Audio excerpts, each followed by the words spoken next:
Hi everybody, this is Coach Allison, and we're in week 18 for Defy Aging. This week we have two small circuits, each with only 3 exercises, and if your group is large enough, which I think most of the time they are over 3 people, you're going to run them simultaneously, and 4 rounds of each, and then you're going to switch and do the other one, of course. And each round is timed a little bit differently, and they're kind of all over the place with our interval times this week. So round 1 is going to be 30 seconds on, 30 seconds off. Round 2 is 40 seconds on, 40 seconds off. Round 3 is 25 seconds on, 25 seconds off. And round 4 is 35 seconds on, 35 seconds off. So the interval times are going to jump around quite a bit. Yeah, so I guess a total of 6 exercises. Let's do some demonstrations. All right, our first exercise, and I should mention, actually, this week is going to have a heavy lower body focus. Not all lower body, of course, but you might notice there's kind of a heavier lower body focus this week. So that said, our first station and first exercise is a TRX assisted reverse lunge. So get this out of the way a little bit. We do reverse lunges quite a bit. The only difference is the TRX allows for a little bit of extra assistance. Okay. So you have your TRX and you're going to step back into that reverse lunge. And all the TRX is doing is allowing you to use it to help pull yourself back up. That's really all it's doing. Okay. So you don't have to get as low as I'm getting. I'm getting, of course, my knee all the way to the floor. If you do get all the way to the floor, what you don't want to do is take a full rest. So you're not stopping and resting like this. If you are able to get that full range of motion, it's a light tap to the floor. So keep that in mind. But only go as low as you're able. Okay. What the TRXs also do is allow for you to keep really good posture, where if you don't have them, and we do just a body weight TRX, it's common to kind of have this poor form where we might be leaning forward. With the TRXs, you have that added support of these kind of helping you to kind of pull back with and help keep that really good posture, that really tall posture. So they're really there for assistance. If you've already mastered a reverse lunge with perfect form, these are going to just help you get really good range of motion so you can get that full depth knee to the floor. If you're still struggling with reverse lunges, these are here to assist you to help your lunges get better and better. So that is station 1 for circuit A. All right, station 2, we're going to do a narrow chest press with a hip bridge. So we're going to lay down with our weights. Normally with a chest press, the palms are forward. Right now we're going to do a narrow position. This means tuck your arms in. Notice how that changed my hand position, so the hands are facing inward as opposed to forward. So our chest press is going to look like this, a little different. As we do that press, we're going to also lift the hips. There's a lot going on here. So we're doing a hip bridge at the same time as our narrow press. So everything's going to need to go very slow here in order to do this safely and properly. Okay, when you're done with your press, put the weights down like this. We've talked about that before. That's the safest way to put them down as opposed to letting them fall out this way. For anyone staying off the floor, I haven't been able to... Why is this not letting me lift? I thought of a great alternative to both incorporate the glutes as well as the upper body for this. So we're going to take it to incline bench and do that same narrow press on an incline bench, so you still get the chest and the triceps. Coaches, if you're able to think of a way to also incorporate those hamstrings and glutes along with some modification, be my guest and demonstrate that. So, but as always, we do have options to keep people off the floor. So incline bench is a great alternative to still get that upper body components with this. So incline narrow press is the alternative for this one. Third and final exercise for circuit A, medicine ball side to side slam. Done this one before. So we're going overhead, arch, making a big arch overhead, going side to side. I want you to pay attention to my feet, pivoting when I go side to side, as opposed to just steering the body, keeping your feet planted. Because when you do that,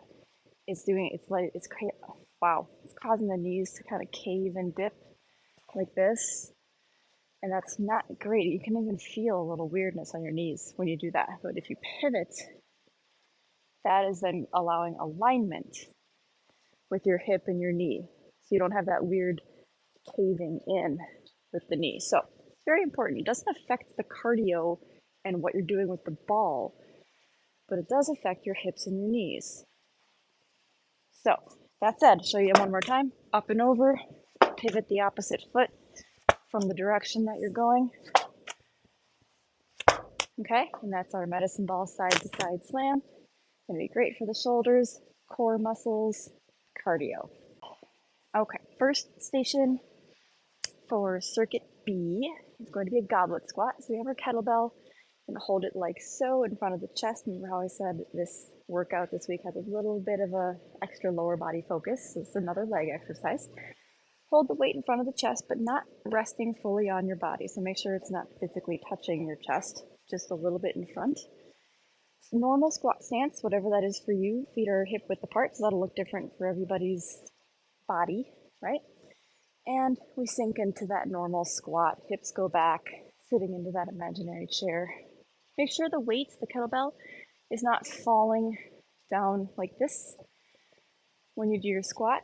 Wherever it starts, when you're in the standing position, it stays there. So just lock the shoulders and the elbows in that exact same position at all times. You're gonna feel a little more the fronts of the legs with this one as opposed to the stuff we had in circuit A. It was a little more the posterior, the back of the legs. All right, that is our goblet squat for for circuit B. Okay, ball hamstring curl is the next one. This one is all hamstrings. You might get a little calf just because, but it's a lot of times when you work hamstring, and especially a hamstring curl, coaches will know this because a hamstring curl is typically done on a machine. You get a lot of calf, but it's just kind of a byproduct of the exercise. Now, don't judge it till you try it. This is going to look like nothing, but a lot of exercises are like that, like a plank. If you've never done a plank before, you just look at someone doing it, you're like, oh, they're just on the floor laying there, right? Yeah. And a wall sit. It just looks like someone's leaning against the wall. So you know that just looks can be deceiving, right? This is that kind of thing. So, that said, I hope all of the gyms still have like some of the old Silver Sneakers balls, because that's what we need.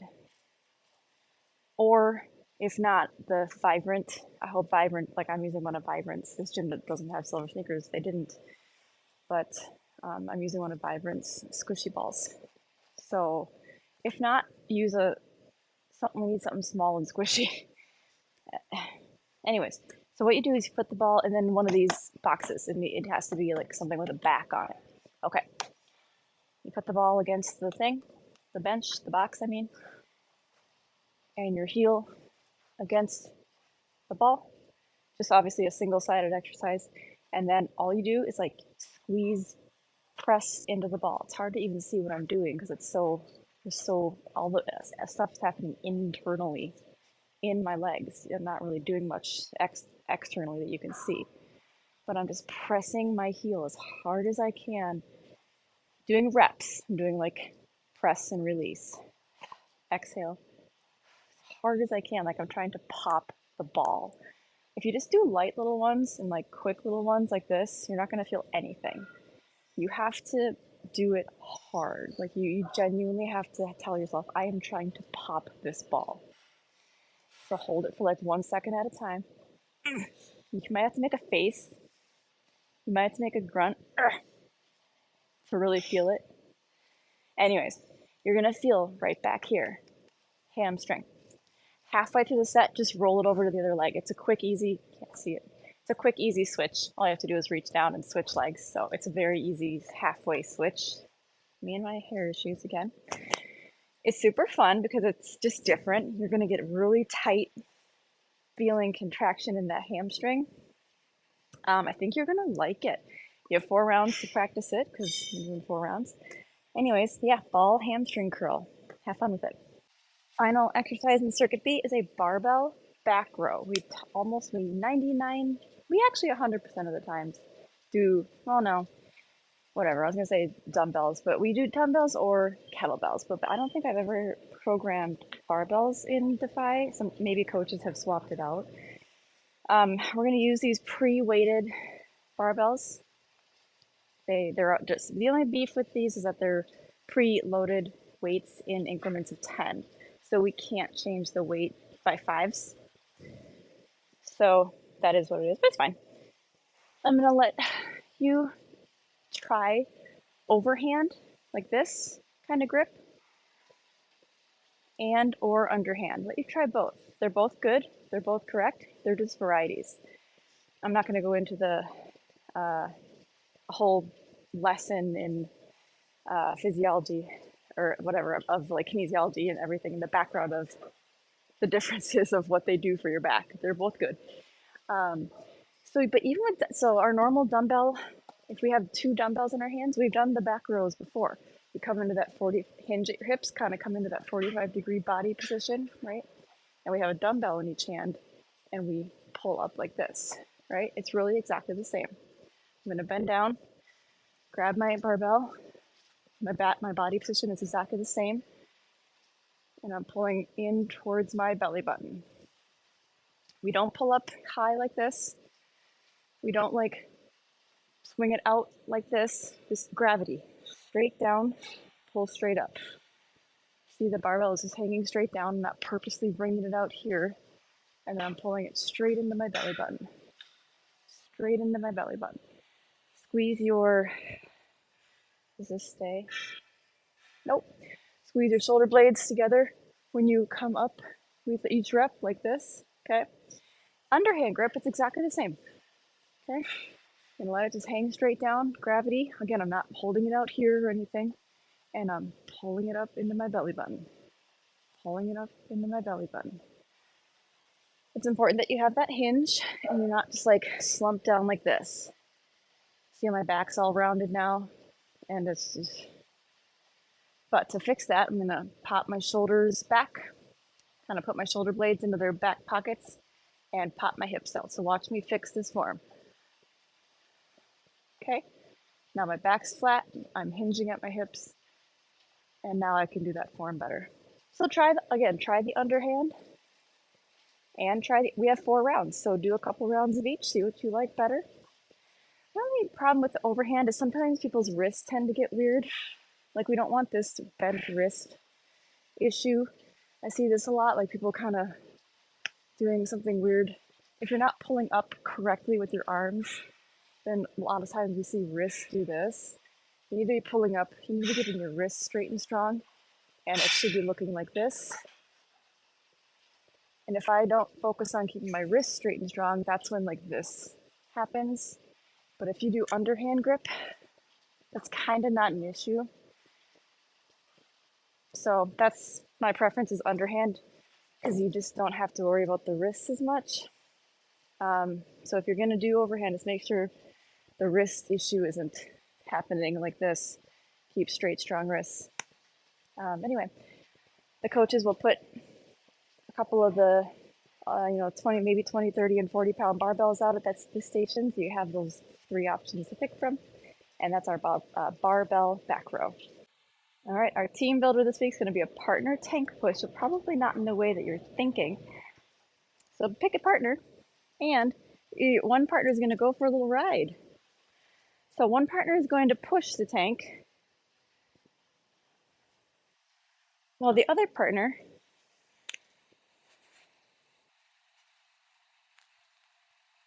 sits in it and is going to be contributing to the resistance. Yeah. So I think everyone knows these tanks have resistance knobs or levers here. I forget if it's, coaches, you'll know, I forget. Is the higher, I think the farther down is the easier, and then the farther up is the harder.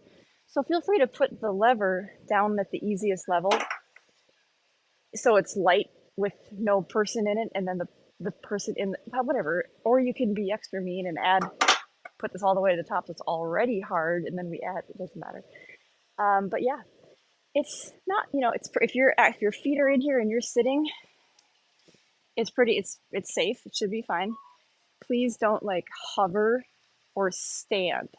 For this to be safe, you have to be fully crouched and actually sitting, like the part right here on this side, I'm sitting on that. So you have to be like actually sitting. So that's how this is safe. Yeah. Now, if anyone is vehemently against, like, does not feel safe being in here, that's okay. Tell your coach that. Be like, nah, I don't feel safe doing that. That's fine. You can push your partner, and then they can push another person that doesn't mind sitting in here twice, or they can push the coach. Totally fine. But as long as everyone at least gets a chance to do the pushing. If someone else really likes to be the person riding in here, they can volunteer to ride in here a couple times for other people. Yeah, but overall, it's pretty. If you're actually fully sitting in here like I am, it's perfectly safe. It's actually kind of fun. I think it's fun. So, partner tank push is our team builder this week. Alrighty, that's week 18. I hope you have fun. See you back next week.